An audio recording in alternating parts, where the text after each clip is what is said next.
Hoje a gente vai desvendar uma verdadeira história de detetive. E o mais incrível é que ela acontece dentro dos nossos próprios olhos.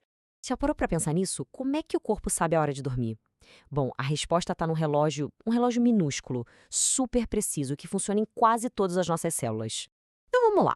Para a gente entender a grande descoberta, primeiro a gente precisa dar uma olhada em como esse relógio interno realmente funciona.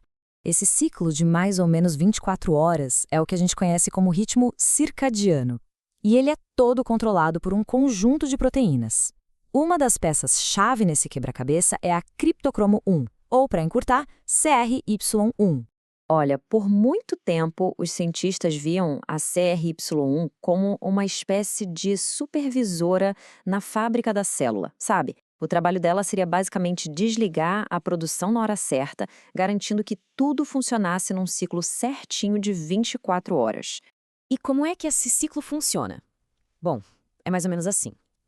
Pensa num complexo de proteínas, o CLOCKBML1, como um interruptor que liga a produção de genes.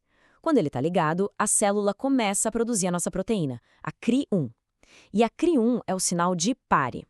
Ela viaja até o núcleo e, clique, desliga o interruptor. Aí, com a produção interrompida, os níveis de Cri1 começam a cair e o ciclo pode começar tudo de novo.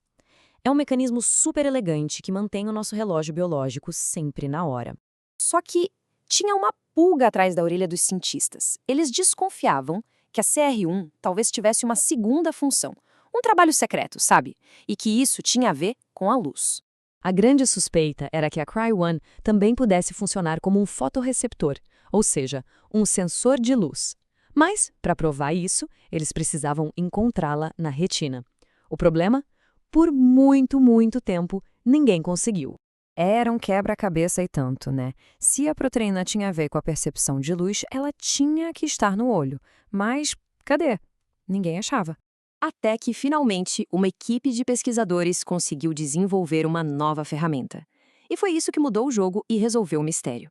A grande sacada foi usar anticorpos super específicos, que conseguiam reconhecer a versão completinha da proteína CRY1. Foi como ter a chave certa para uma fechadura que ninguém antes conseguia abrir.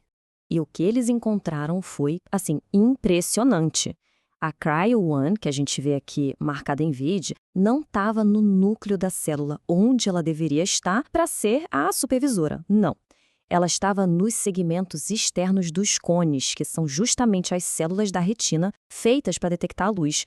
Estava ali, escondida, bem debaixo do nosso nariz, por assim dizer. E o mais interessante é que essa descoberta não foi só em humanos, não. A mesma coisa foi encontrada em outros grandes primatas como bonobos, gorilas e orangotangos. Agora, olha só que interessante. A gente vê o verde da CRY1 e também o magenta, que está marcando um tipo específico de célula, os cones azuis. A sobreposição é perfeita. Dá para ver que toda célula que tem a CRY1 é também um cone azul. E o que torna isso ainda mais incrível é a exclusividade. A CR1 aparece brilhando ali nos cones azuis, mas se a gente procurar nos cones vermelhos e verdes, nada. Ela simplesmente não está lá. Ok, então o que isso significa? O que significa encontrar uma proteína que a gente achava que era a mestre do relógio biológico lá no chão de fábrica do olho, onde a luz é captada? Pois é, essa descoberta vira de cabeça para baixo muito do que a gente achava que sabia sobre o papel da Cry1 na retina.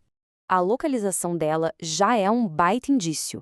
O fato dela estar tão longe do núcleo, que é o escritório central, sugere muito fortemente que ela está fazendo outra coisa por ali. Algo que vai muito além da sua função de relojoeira. Certo.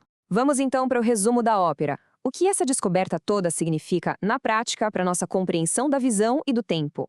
Então, o ponto crucial é este. Uma proteína que a gente achava que já entendia tem uma vida secreta. Essa segunda localização, especificamente nos cones azuis, sugere um papel na detecção de luz, não só na marcação do tempo. E isso abre um leque de novas possibilidades para a gente entender a visão e como a luz afeta toda a nossa biologia. Essa história toda é um lembrete incrível, né? De que ainda existe tanto para a gente aprender sobre a máquina fantástica que funciona dentro da gente. Fica a pergunta: que outros segredos as nossas próprias células ainda estão escondendo, bem na nossa frente?